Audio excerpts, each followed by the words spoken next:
Il y a des choses dans ta vie que tu gardes depuis trop longtemps. Pas parce qu'elles te font du bien, pas parce qu'elles te rendent heureux, mais parce que tu t'y es tellement habitué que tu as oublié qu'elles n'étaient pas censées rester. Et ces choses, certaines personnes, certaines habitudes, certaines façons de penser, te coûtent quelque chose. Chaque jour. Silencieusement. Sans que tu t'en rendes vraiment compte. Aujourd'hui, on va en parler. Les 9 choses que tu dois supprimer de ta vie. Maintenant, pas demain, maintenant. Si tu veux avoir une chance de vivre la vie que tu mérites vraiment. Certaines sur cette liste vont te surprendre. Et le numéro 9, c'est celui que tout le monde garde le plus longtemps. Même quand ils savent qu'ils ne devraient pas. Reste jusqu'au bout.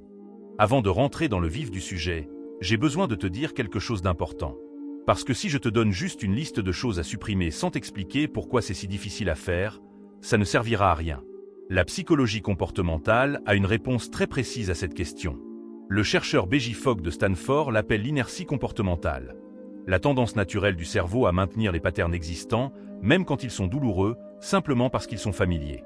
Le cerveau préfère la douleur connue à l'inconfort inconnu. C'est neurologique. Ce n'est pas de la faiblesse. Et les travaux de Carol Dweck sur le mindset vont plus loin. Beaucoup de ces choses que tu gardes sont devenues une partie de ton identité. Tu ne gardes pas juste une habitude. Tu gardes une version de toi-même. Et lâcher cette version, même si elle ne te convient plus, ressemble à une petite mort. C'est pour ça que cette liste n'est pas une liste d'obligations. C'est une invitation. Une invitation à choisir, peut-être pour la première fois, ce que tu veux vraiment garder dans ta vie. Voilà les 9 choses. 1. Les personnes qui te drainent en silence. Ce qu'on se dit. Je ne peux pas les quitter, ils font partie de ma vie depuis longtemps. Ou pire, c'est peut-être moi le problème. Ce que la science dit. Les recherches en psychologie sociale sur la contamination émotionnelle montrent que les émotions sont contagieuses.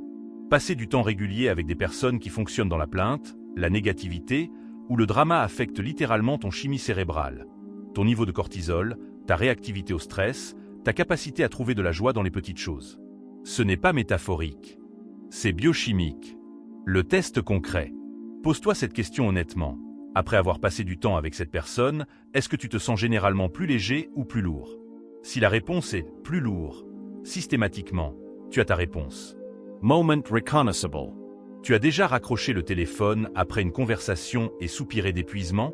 Pas de fatigue physique, de fatigue intérieure. Comme si la conversation t'avait prélevé quelque chose sans rien te rendre. Ce quelque chose, c'est ton énergie vitale. Ce que tu dis à l'écran. Certaines personnes ne sont pas mauvaises. Elles ne méritent pas d'être haïes. Mais elles ne méritent pas non plus d'avoir accès illimité à ton énergie. Poser des limites, ce n'est pas de la cruauté. C'est de la survie. 2. La version de toi que tu n'es plus. Ce qu'on se dit. C'est qui je suis. J'ai toujours été comme ça. Je ne peux pas changer.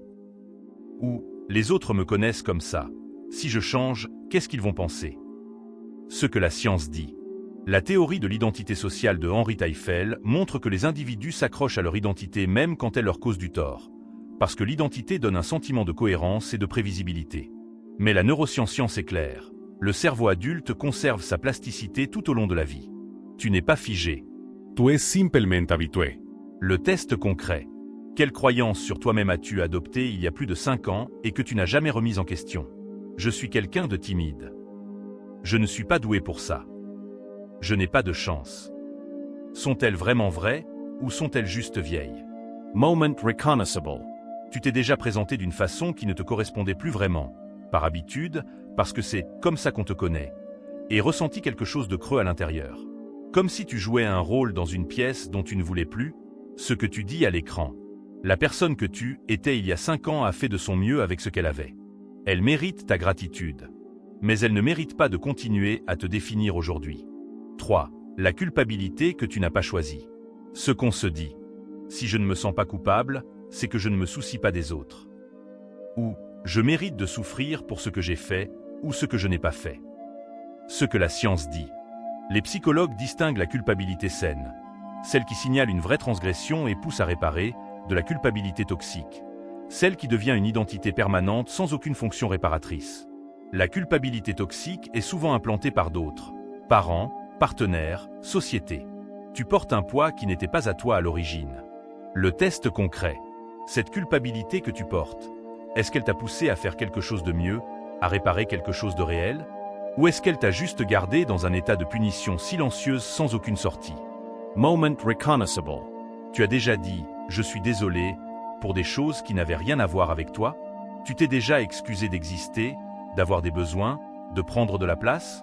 C'est de la culpabilité importée, et tu peux la rendre. Ce que tu dis à l'écran. La culpabilité qui ne t'aide pas à aller mieux et qui n'aide pas les autres non plus n'a aucune valeur morale. Elle a juste un coût. Et ce coût, c'est ta paix intérieure. 4. La surcharge mentale permanente. Ce qu'on se dit. J'ai tellement de choses à faire que je ne peux pas me permettre de m'arrêter. Ou, si je ralentis, tout va s'effondrer. Ce que la science dit. Les neurosciences cognitives ont un terme pour cet état, la surcharge de la mémoire de travail.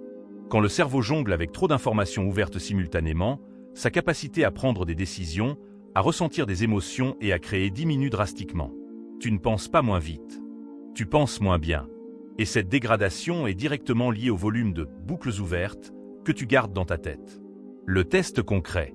Combien de conversations non terminées, de décisions reportées, de tâches à faire un jour et de soucis non résolus tournes-tu en ce moment dans ta tête? Chacune d'elles est un onglet ouvert qui consomme de l'énergie, même quand tu n'y penses pas activement. Moment reconnaissable. Tu t'es déjà assis pour te reposer, et tu n'as pas réussi à te reposer? Tu étais physiquement immobile, mais mentalement en train de courir dans 12 directions à la fois? Ce n'est pas de l'anxiété. C'est de la surcharge. Ce que tu dis à l'écran. Vider ta tête n'est pas de la paresse. C'est de la maintenance. Le cerveau n'est pas fait pour fonctionner en mode urgence perpétuelle. Et si tu ne te donnes pas la permission de fermer certains onglets, lui va finir par cracher tout seul. 5. Les attentes que les autres ont de toi. Ce qu'on se dit. Je ne peux pas les décevoir. Ou, si je ne réponds pas à leurs attentes, ils ne m'aimeront plus. Ce que la science dit. La psychologie de l'approbation sociale montre que la peur de décevoir les autres active les mêmes circuits neuronaux que la peur de la douleur physique. Vivre selon les attentes des autres n'est pas de la générosité. C'est une stratégie de survie sociale apprise, souvent dans l'enfance. Et comme toutes les stratégies de survie, elle a une date de péremption. Le test concret. Prends les 3 dernières décisions importantes que tu as prises. Combien d'entre elles ont été influencées, même partiellement, par ce que quelqu'un d'autre allait penser? Si la réponse est 2 ou 3 sur 3, ce n'est pas ta vie. C'est la leur. Moment reconnaissable. Tu as déjà dit oui à quelque chose en sachant dans ta tête que tu voulais dire non, et ensuite ressenti un ressentiment silencieux que tu n'arrivais pas à justifier? Ce ressentiment, c'est ta vraie réponse qui essaie de remonter à la surface. Ce que tu dis à l'écran. Les gens qui t'aiment vraiment veulent que tu sois toi, pas la version de toi qui répond à leurs attentes. Et ceux qui ne t'aiment que si tu réponds à leurs attentes, ce n'est pas de l'amour. C'est une transaction. 5 choses. 5 poids. 5 décisions que tu peux commencer à prendre aujourd'hui. Pas tout en même temps. Pas parfaitement. Mais une. Une seule. La première. Parce que voilà ce que j'ai appris sur le changement. Il ne commence jamais par une grande révolution. Il commence par un seul geste, petit, imparfait, peut-être même invisible pour les autres, mais qui est aligné avec la personne que tu veux vraiment devenir. Et ce geste-là, personne ne peut le faire à ta place. Pas moi. Pas quelqu'un que tu aimes. Pas les circonstances qui changent. Seulement toi.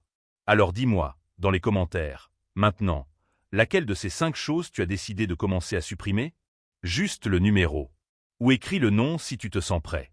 Parce que parfois, l'écrire, même dans un commentaire YouTube, c'est déjà le premier vrai geste. Si cette vidéo t'a parlé, partage-la avec quelqu'un dans ta vie qui en a besoin. Quelqu'un qui garde des choses depuis trop longtemps. Quelqu'un qui mérite d'entendre que lâcher, ce n'est pas abandonner. C'est choisir. Et si tu veux continuer ce chemin avec moi, abonne-toi. Chaque semaine, on va plus loin. Parce que ta vie mérite plus que d'être vécue en mode survie.